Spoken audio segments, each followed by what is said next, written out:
नमस्कार, मैं हूं संजय शर्मा। आप देख रहे हैं 4 PM न्यूज़ नेटवर्क। आपको लग रहा है कि देश में चुनाव हो रहा है। गोदी मीडिया के अगर चैनल ना देखो आप तो कहीं कोई उत्साह नज़र आ रहा है, कहीं जोश नज़र आ रहा है कि जो चुनाव में एक उन्माद होता था, जोश होता था, वो नज़र नहीं आ रहा ना। कारण क्या है? कारण यह है कि मतदाताओं में उत्साह नहीं है। जो मतदाता 2014 और 2019 में बढ़-चढ़कर वोट डाल रहा था, कस-कस के नारे लगा रहा था, वो बिल्कुल शांत है। उसे समझ नहीं आ रहा उसके संग हो क्या गया। उसे विपक्ष के इन आरोपों में इसका जवाब क्या दे, उसमें दम कितना नजर है, ये कुछ बताने की स्थिति में नहीं है। विपक्ष बार बार पूछता है कि 15 लाख रुपए आ गए खाते में, 2 करोड़ नौकरी मिल गई सबको, सिर पर छत, की तरह तरह के सवाल। इस बीच में जो घटनाक्रम हो रहा है, भारतीय जनता पार्टी में प्रधानमंत्री के खिलाफ जो नेता माने जाते हैं, उनका इकट्ठा होना एक बड़ा संदेशा दे रहा है। चाहे वो गडकरी जी हो, योगी जी हो, शिवराज हो, वसुंधरा हो। योगी आदित्यनाथ जिस तरह नागपुर में गडकरी जी के घर पहुंचे और गडकरी की तारीफ में दिन रात एक कर दिया, उसके बड़े संकेत मिलते हैं कि आखिर गडकरी के स्वागत में अभी तक कोई गया नहीं, प्रचार में कोई गया नहीं। प्रधानमंत्री दाएं बाएं सब जनसभाएं कराए, गडकरी के नागपुर में प्रधानमंत्री भाषण देने नहीं गए। और इस बीच में एक चर्चा और भी चली कि भ्रष्टाचार का मुद्दा उठाना भारतीय जनता पार्टी के लिए कहां तक हितकारी साबित होगा। दरअसल मैं उत्तर प्रदेश की एक घटना बताता हूँ। एक मिनिस्टर हैं जितिन प्रसाद, दिल्ली से भेजे गए हैं लखनऊ, आप जानते ही हैं सब। दिल्ली दरबार के करीब ही हैं, पीडब्ल्यूडी सबसे भारी भरकम विभाग है, उनका उनको मंत्री बनाया गया। जब पिछले साल तबादले हुए तो मुख्यमंत्री को पता चला कि इस विभाग में भ्रष्टाचार की गंगा गंगा परनाले और नाले सब बह गए। 400 करोड़ रुपए तक की घूस की खबरें सामने आने लगी कि इंजीनियर के तबादले 1-1 करोड़ रुपए तक में हुए और इतने बम्पर तबादले हुए कि बिल्कुल तिराही-तिराही कर गया विभाग। तो बात चली कि क्या इस विभाग में इतना भ्रष्टाचार है कि तबादलों में मंत्री जी ने 400 करोड़ रुपए कमा लिए। तब पता चला कि मंत्री जी के एक ओएसडी हैं, जितिन प्रसाद के एक ओएसडी हैं। जब कांग्रेस में जितिन प्रसाद मंत्री थे तब भी वो ओएसडी थे, और जब भाजपा में मंत्री बने तब भी वो ओएसडी दिल्ली से लाए गए थे। तो जैसे ही खबरें पता चली योगी आदित्यनाथ को, योगी आदित्यनाथ जी ने उन ओएसडी को तुरंत रिलीव कर दिया कि जा भैया दिल्ली जा, इतना बेईमान आदमी हमें उत्तर प्रदेश में ना चाहिए, और मामले की विजिलेंस जांच सेटअप कर दी। तब पूरे विपक्ष ने कहा कि इतना भ्रष्ट और इतना बेईमान मिनिस्टर कैसे बनाया गया उत्तर प्रदेश में और अभी तक क्यों बर्खास्त नहीं हुआ। जितिन प्रसाद के भ्रष्टाचार के किस्से गली गली में गूंजने लगे और अब उन जितिन प्रसाद को वरुण गांधी का टिकट काट के पीलीभीत चुनाव लड़ने को भेज दिया गया। यहां तक भी ठीक था। फिर प्रधानमंत्री ने उनके मंच से जाकर भ्रष्टाचार की बातें करी तो लोग हंसी उड़ा रहे हैं कि योगी सरकार का सबसे भ्रष्ट मिनिस्टर जिसको कहा गया जितिन प्रसाद को, प्रधानमंत्री उसके मंच से जाके भ्रष्टाचार की बातें कर रहे हैं। ऐसी बातें उत्तर प्रदेश में पार्टी का माहौल खराब कर रही हैं। पश्चिमी उत्तर प्रदेश के जाट, बरेली मंडल के कुर्मी जिस तरह से विरोध को उतर आए, उसकी हवाइयां उड़ गई हैं बीजेपी की, होने क्या जा रहा है। ये सारी बातें मैंने करी जाने माने पत्रकार अभय दुबे जी के साथ। एबीपी न्यूज चैनल पे आप उनको रोज देखते हैं, बहुत बढ़िया शो करते हैं, बहुत बढ़िया पत्रकार है, बहुत सीनियर जर्नलिस्ट हैं, तमाम किताबें लिखी हैं। मैंने सोचा कि आज इन सारे मुद्दों पर उनसे बातचीत करूं। मैं ले चलता हूं उनको आपको उनके पास में। उससे पहले रिक्वेस्ट है, चैनल को ज्वाइन कीजिएगा, सब्सक्राइब करिएगा। चलते हैं अभय दुबे जी के पास। 4 PM न्यूज नेटवर्क में स्वागत है अभय जी आपका। हुँ, चुनाव जैसे-जैसे आगे बढ़ रहा है, राजनीतिक पार्टियों के अपने-अपने दावे शुरू हो गए हैं। जी। कोई कह रहा है 400 पार, कोई कह रहा है कि इस बार सत्ता का परिवर्तन होगा, देश नई दिशा की ओर देख रहा है। आपको क्या हुँ। लगता है कि किसके दावों में दम है या फिर सब दावे अभी भी हवा-हवाई लग रहे हैं? देखिए, अभी तो चुनाव की शुरुआत हुई है और चुनाव बहुत लंबा है। 1 जून को आखिरी वोट पड़ेगा, 4 जून को नतीजे आएँगे, तो अभी बहुत लंबा चुनाव है। इस चुनाव में मैं मानता हूँ कि अभी पार्टियाँ पार्टियों की रणनीति बीच में बदलेगी। मुझे पक्का यकीन है कि भारतीय जनता पार्टी इस वक़्त भ्रष्टाचार के मुद्दे को केंद्रस्थ कर रही है, केंद्र में ला रही है। वो कह रही है कि विपक्ष पूरी तरह भ्रष्ट है और इस भ्रष्ट विपक्ष को हराना है। तो ये बात कोई ज़रूरी नहीं है कि भाजपा आखिर तक इसी को अपना मुद्दा बनाए। मुझे तो ज़्यादा संभावना ये लग रही है कि नरेंद्र मोदी थोड़े दिनों में अपना ट्रैक बदलेंगे और वो बदलकर किसी और चीज को मुद्दा पकड़ेंगे, क्योंकि ये मुद्दा एक ऐसा मुद्दा है जो कि बिल्कुल धीरे धीरे बिल्कुल दिखाई पड़ रहा है कि दुधारी तलवार है। और इसका फर्क जानते हो क्या पड़ रहा है? इसका फर्क ये पड़ रहा है कि दिल्ली में, पंजाब में, और मुझे जान के ताज्जुब हुआ कि उत्तर प्रदेश में भी, जब मुझे खबर मिली ये कि उत्तर प्रदेश में भी विपक्ष की तरफ जनता की हमदर्दी की बड़ी निगाह बढ़ रही है। विपक्ष का वोट परसेंटेज की संभावनाएं विपक्ष की बढ़ रही हैं। भाजपा की अभी कम होती नहीं दिखाई दी है, लेकिन भाजपा की रुकी हुई है अपनी जगह पे और विपक्ष आगे बढ़ रहा है। तो ये जो चीज है ना, ये कुछ जरूर भाजपा के खेमे में भी इसके संदेश जाएंगे। फिर वो लोग कोर्स करेक्शन कर सकते हैं, वो लोग अपनी रणनीति पूरी तरीके से बदल सकते हैं। काफी कुछ हो सकता है इसमें।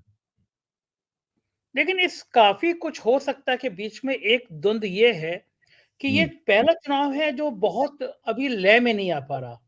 जबकि जब राम मंदिर की शुरुआत हुई थी तो भारतीय जनता पार्टी ने ये माना था कि हम एक जब शुरुआत करेंगे तो इतने बड़ी तेजी के साथ राम मंदिर की शुरुआत करेंगे कि पूरा वातावरण राम में हो जाएगा। लेकिन हमने देखा कि चुनाव की जब शुरुआत हुई तो शुरुआत में ये मुद्दा गायब रहा और भ्रष्टाचार का मुद्दा आगे आता चला गया। देखिए, जिस तरह भ्रष्टाचार के मुद्दे पर भारतीय जनता पार्टी खुद बैकफुट पर नजर आ रही है, राम मंदिर का मुद्दा उतनी जल्दी शुरुआत में उसने नहीं उठाया।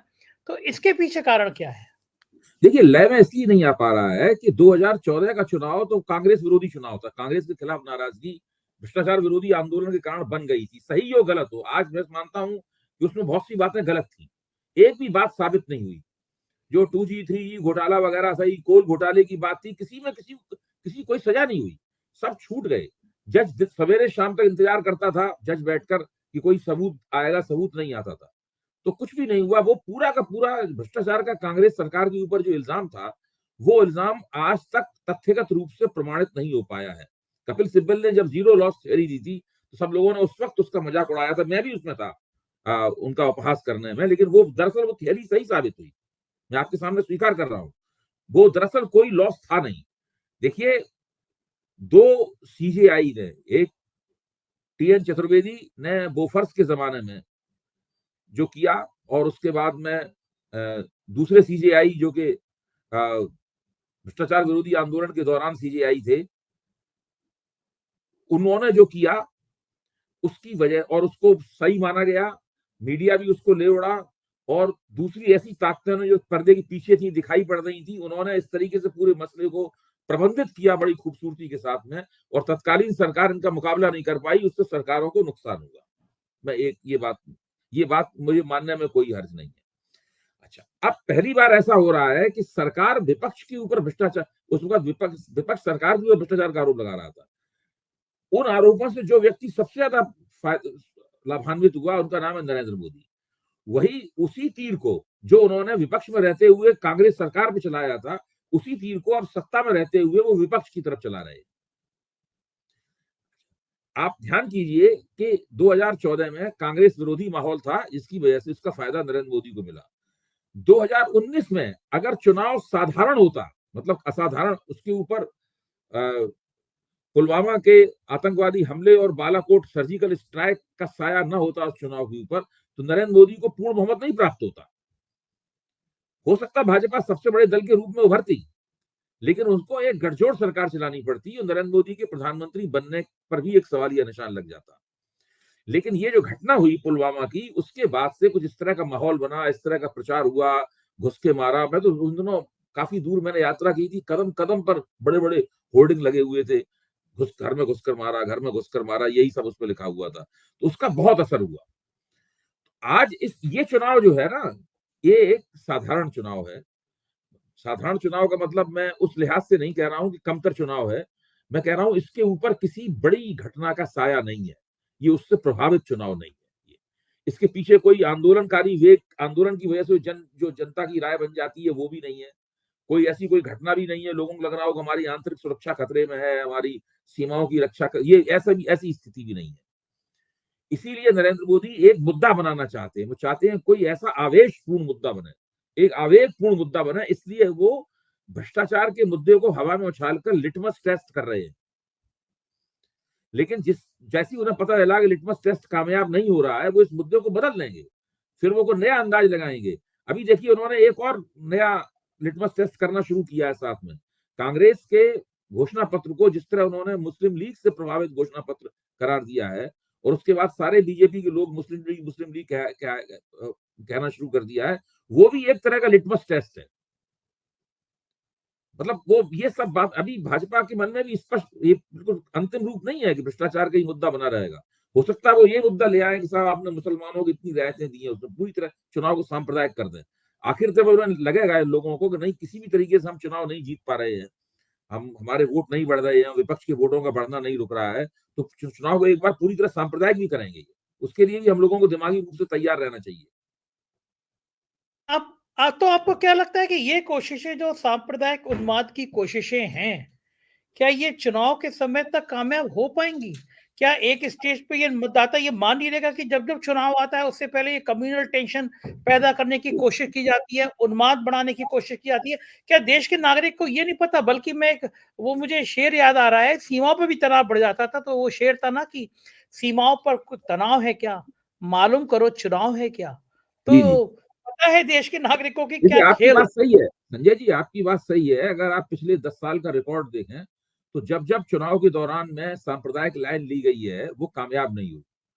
बिहार 2015 के बिहार चुनाव में सांप्रदायिक लाइन ली गई थी, भाजपा चुनाव हार गई। उसके बाद 2020 के दिल्ली विधानसभा के चुनाव में सांप्रदायिक लाइन ली गई, भारतीय जनता पार्टी चुनाव हार गई। पिछले कर्नाटक के चुनाव में बजरंगबली जय के नारे प्रधानमंत्री ने मंच से लगाए, भारतीय जनता पार्टी चुनाव हार गई। दरअसल मैं कहना ये चाहता हूँ कि भारतीय जनता पार्टी सांप्रदायिक लाइन खुल के लेती ही तब है। देखिए, दबी सांप्रदायिकता तो हमेशा रहती है, वो तो उनके डीएनए में है। वो तो कुछ मुसलमान विरोधी बात करते रहेंगे, हिंदुओं को भड़काने और एक एक प्रतिक्रियात्मक गोलबंदी करने का तरीका उनका चलता ही रहता है। वो तो हथकंडा हर वक़्त इस्तेमाल करते रहते हैं। लेकिन खुली और नंगी सांप्रदायिक लाइन वो उस वक़्त लेते हैं, जब उन्हें यकीन हो जाता है कि अब वो चुनाव हारने वाले हैं। अगर भाजपा सांप्रदायिक लाइन लेती है, तो आप मान लीजिए अब उसके पास और कोई चारा नहीं है। वो आखिरी दांव अपना आज़मा रही है और फिर तब हम और दोनों मिलके एक आवाज़ में कहेंगे कि अब भाजपा चुनाव हारने के लिए अभिशप्त है। अच्छा, ये आपने बिल्कुल नया एंगल बनाया। लोग मानते थे कि जब भाजपा हिंदू-मुसलमान करेगी तो चुनाव में ज़्यादा जीत जाएगी, लेकिन आपका मानना ये है कि नहीं, जिस नहीं, समय है ही नहीं। हाँ, आप देखिए ना, तो आप बताइए कब भाजपा ने अ, सांप्रदायिक मुद्दा उठाकर चुनाव जीता है? मैंने आपके सामने उदाहरण दिए ना। 2015 के बिहार विधानसभा के चुनाव में अमित शाह ने कहा था कि अगर यहाँ पे होगा तो वहाँ पे पटाखे छूटेंगे, पाकिस्तान में पटाखे छूटेंगे। क्या हाल हुआ भाजपा का?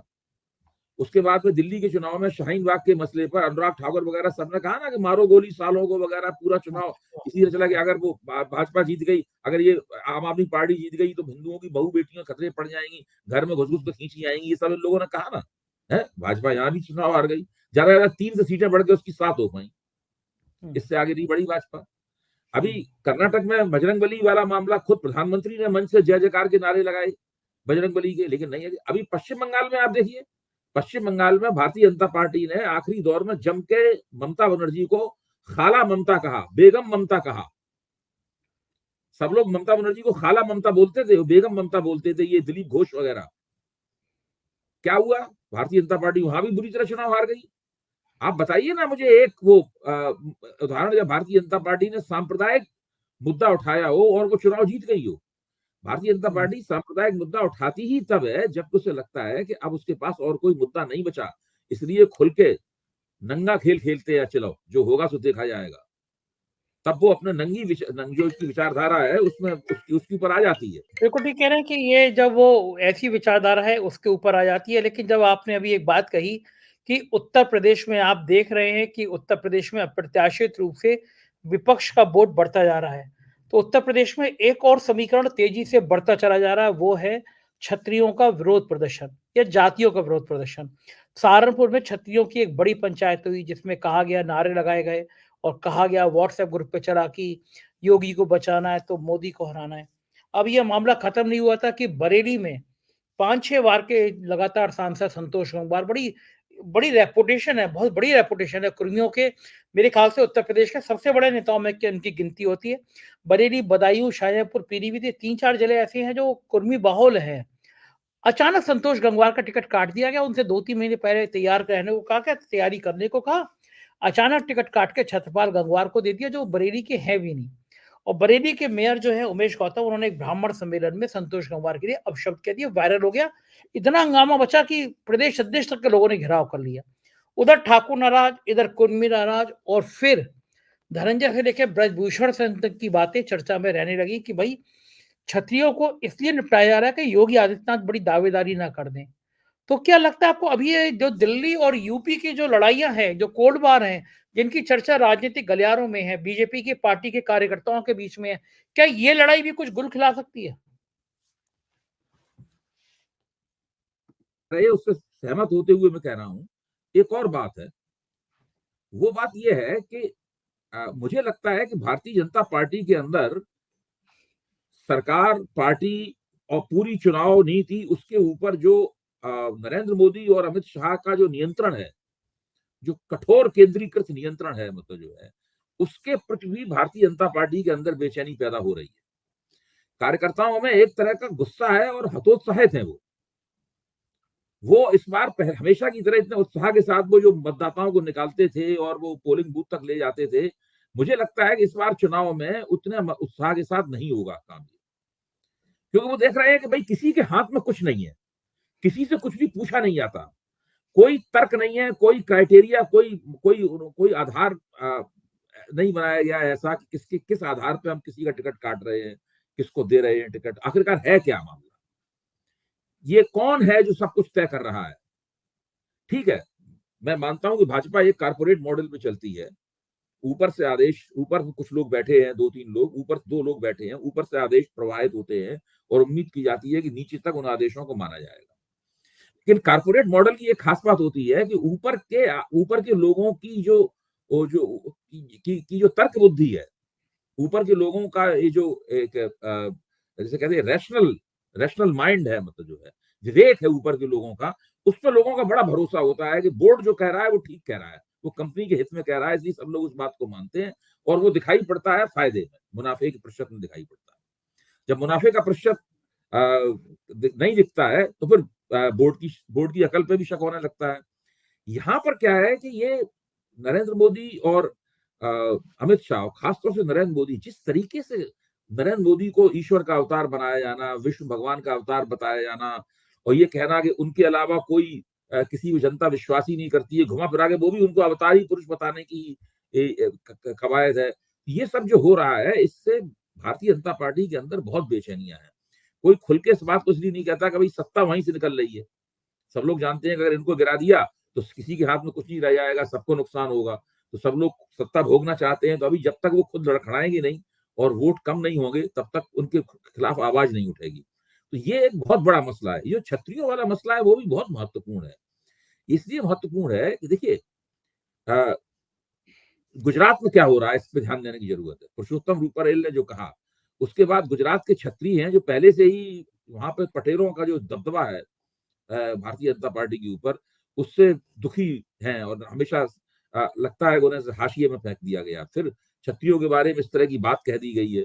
अब इतने लोग डिमांड कर रहे हैं, आंदोलन कर रहे हैं, सामाजिक नाराजगी पैदा हो रही है, लेकिन उसका टिकट नहीं कट रहा है।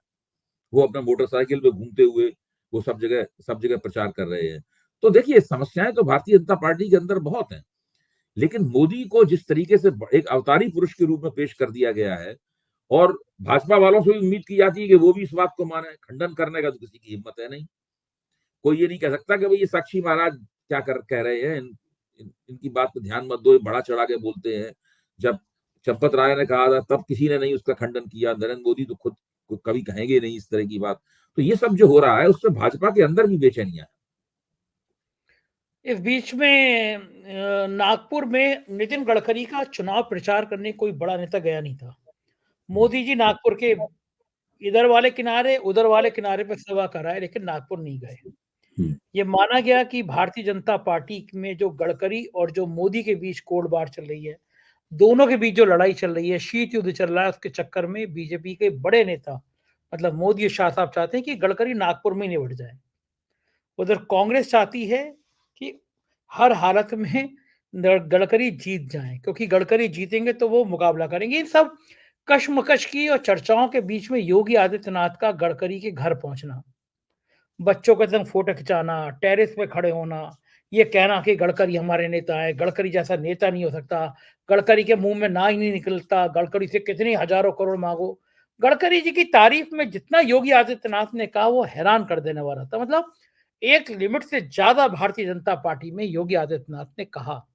तो योगी आदित्यनाथ क्या माना जाए कि गडकरी के घर जाकर, नागपुर में जाके ये संदेशा दिया है दिल्ली को कि वो भी अपना तेवर अब कड़ा कर सकते हैं? नहीं, आपकी बातचीत से ये लग रहा है कि भारतीय जनता पार्टी के अंदर एक स्ट्रांग एंटी मोदी लॉबी बन रही है। आपकी बातचीत ये बता रही, देखिए वो उत्तर प्रदेश के मुख्यमंत्री हैं और वो मोदी मंत्रिमंडल के सबसे ज्यादा सक्रिय और सफल मंत्री हैं। भारतीय जनता पार्टी के पूर्व अध्यक्ष हैं और महाराष्ट्र में ब्राह्मणों के नेता भी हैं। इससे कौन इनकार कर सकता है? ये आपके जो फडणवीस साहब है, एक जमाने में गडकरी के ही चेले होते थे वहां नागपुर की राजनीति में। हुँ, गडकरी ने ही उनको आगे बढ़ाया था। अब हुँ। वो आला कमान का सहारा लेकर ऊपर चले गए हैं और गडकरी जी की बात नहीं बोलते हैं, लेकिन सब लोग जानते हैं कि वो गडकरी के ही शिष्य थे, गडकरी द्वारा ही बढ़ाए गए थे। तो इससे आपकी बात से ये लगता है कि एक मोदी विरोधी लॉबी शुरुआती रूप धारण कर रही है उसमें, और उसके पास उनके दो बड़ी हस्तियों का आपने जिक्र किया, योगी आदित्यनाथ और नितिन गडकरी, इन दो बड़ी हस्तियों का आपने जिक्र किया। इसमें और कौन कौन सी हस्तियां खुले रूप में और गुप्त रूप से इस लॉबी के साथ हैं, इसके ऊपर निगाह रखनी होगी, क्योंकि अगर भारतीय जनता पार्टी को पूर्ण बहुमत नहीं प्राप्त होता है, बहुमत से कम सीटें रह जाती हैं, तब सबसे ज्यादा यही लॉबी भारतीय जनता पार्टी की राजनीति में हस्तक्षेप करेगी। तो आपका इशारा है कि वसुंधरा राजे और शिवराज सिंह चौहान को भी इस लिस्ट में शामिल कर सकते हैं? बिल्कुल, आप 100 और भी लोगों के मैं किसी के अभी नाम नहीं लूंगा, आप जिनके चाहे नाम लें, मैं रणनीतिक रूप से नाम नहीं लूंगा अभी, लेकिन आपने जिन दोनों के नाम लिए वो भी उसके अंदर शामिल हो सकते हैं और होंगे ही शामिल। वो सब लोग देखिए, इस प्रकार का जो घटनाक्रम होता है उसको बड़ी नजदीकी निगाह रखते हैं पार्टी के अंदर। जिन लोगों को मंत्रियों मंत्री पद से हटा दिया गया है, जैसे प्रकाश जावड़ेकर को हटा दिया मंत्री पद से, जो बिहार के नेता हैं यहाँ सुप्रीम कोर्ट में वकालत करते हैं, रविशंकर प्रसाद, उनको हटा दिया मंत्री पद से। तो ये सब लोग, जब इनको मौका मिलेगा तो लोग चुप थोड़ा बैठे रहेंगे। कोई सोच सकता था कि रविशंकर प्रसाद, जावड़ेकर ऐसे बिल्कुल कहते हैं बर्फ में लगा देना, ऐसे बर्फ में लगा देंगे और मुँह से आवाज़ भी नहीं निकलेगी। वो कहते नहीं है कि भारतीय जनता पार्टी के अंदर एक बहुत बड़ा फ्रीजर है, एक फ्रीजर में भाजपा के लोगों को बंद किया जाता है और उसके दूसरे हिस्से में जो बाहर से लोग आते हैं उनको बंद किया जाता है। जरूरत पड़ने पर निकाला जाता है, बर्फ बर्फ झाड़ के इस्तेमाल करते हैं, फिर उसके अंदर डाल देते हैं। ये लेकिन ये स्थिति कब तक अभय जी कब तक रह सकती है? पार्टी के अंदर कभी बगावत नहीं देखिए, होगी, पार्टी के पार्टी के अंदर ऊपर जो कंट्रोल, जो कैप्चर और कंट्रोल है वो अभूतपूर्व है। ऐसा किसी पार्टी के ऊपर किसी ने कंट्रोल नहीं किया। सीधे सीधे दो लोगों के हाथ में पूरी पार्टी की कमान है। कोई कुछ भी ना बोल सकता है, ना कह सकता है, ना सुझाव दे सकता है, कुछ नहीं कर सकता। और अमित शाह साफ तौर पे पार्टी की मीटिंगों में कह चुके हैं कि जब तक हम लोग हैं हम इसी तरह चलाएंगे, जब हम नहीं रहेंगे तब देखा जाएगा। जब लोगों ने कहा ये वो दो लोगों ने कहा देखिए आप कुछ भी कहते रहिए, जब तक हम लोग हैं हम इसी तरह चलाएंगे, आपका मन हो रहिए ना मन हो मत रहिए। तो जब तक वो लोग चला रहे हैं और जब तक उनको सत्ता प्राप्त हो रही है, उनको विपक्ष बिखरा रहेगा, उनको सत्ता प्राप्त होती रहेगी। यही उम्मीद उन्हें इस बार से है कि विपक्ष की एकता उनको सत्ता से हटाने में या उनकी सीटें कम करने में कामयाब नहीं होगी। ये इसमें सबसे बड़ा नाम प्रमुख नाम कौन लगता है आपको? गडकरी या योगी आदित्यनाथ या वसुंधरा या शिवराज तो मुखर होके लड़ सकते हैं? देखिए, मुखर होकर अगर इसमें लड़ने की किसी में क्षमता है तो वसुंधरा राजे सिंधिया में है, मुखर होकर लड़ने की क्षमता है तो नितिन गडकरी में है और योगी आदित्यनाथ में है। शिवराज सिंह चौहान जब परिस्थिति अनुकूल देखेंगे तब इसके साथ खड़े हो जाएंगे, लेकिन शुरू में वो नहीं खड़े होंगे।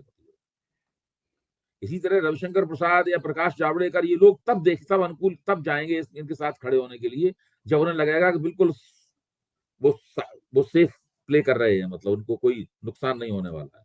लेकिन ये ऐसे लोग हैं जो कि अपने नुकसान की कीमत पर भी लड़ सकते हैं। अबे जी इसमें सबसे बड़ी निगाह जो है वो लगी हुई है, वो योगी आदित्यनाथ पर लगी हुई है। हम्म, क्योंकि पूरे देश में जो माहौल है, पूरे देश में जो तस्वीर है उसमें ये बात साफ हो रही है कि भारतीय जनता पार्टी किसी भी राज्य में बढ़ती हुई नजर नहीं आ रही है। लेकिन जो घटती हुई नजर आ रही है, बीजेपी के नेता दावा कर रहे हैं कि उसकी कमी हम उत्तर प्रदेश से पूरी कर लेंगे। उत्तर प्रदेश में हम 65 सीटों की जगह 70 ले आएंगे, 75 ले आएंगे। लेकिन अगर योगी मोटे आदित्यनाथ को तौर पे मोटे तौर पे उत्तर प्रदेश में भाजपा का जो जनाधार है और जो रिकॉर्ड रहा है अभी तक का, दो विधानसभा चुनावों का, दो लोकसभा चुनावों का, तो उससे ये बात सही लगती है। लेकिन जो नई खबरें वहां से आ रही हैं, क्योंकि जो भ्रष्टाचार वाले मुद्दे को केंद्र में करने से पूरे देश में उसकी प्रतिक्रिया हो रही है। उत्तर प्रदेश देश से बाहर तो है नहीं, पूरे देश में उसकी प्रतिक्रिया हो रही है। तो वो विपक्ष अपनी पत्ते कैसे चलता है, अपने अपने टिकट किस तरह बढ़िया तरीके से बांटता है, और किस तरह चुनाव लड़ता है पराक्रम और योजना के साथ में, काफी कुछ इस पर भी निर्भर करेगा। और भारतीय जनता पार्टी के अंदर आशा का भाव है कि निराशा का भाव है, ये भी एक महत्वपूर्ण बात है। अभय जी, मैं आपको एक बड़ी बढ़िया घटना बताता हूँ। जी। अभी 2 दिन पहले प्रधानमंत्री जी पीलीभीत गए। पीलीभीत में उन्होंने जितिन प्रसाद का मंच साझा किया। वहां भी भ्रष्टाचार की बात बोली। जितिन प्रसाद दिल्ली खेमे के मंत्री माने जाते हैं। सबसे इंपॉर्टेंट पीडब्ल्यूडी विभाग मिला हुआ है उनको, उसके मिनिस्टर हैं वो। एक दिन खबर आती है कि पीडब्ल्यूडी में जो ट्रांसफर पोस्टिंग की गई है, एग्जीक्यूटिव इंजीनियर के तबादले 1-1, 2-2 करोड़ रुपए लेके किए गए हैं, जूनियर इंजीनियर के, एक्सीएन के तमाम। और पता चला कि ये तबादले में 400 करोड़ रुपए तक का खेल हो गया है।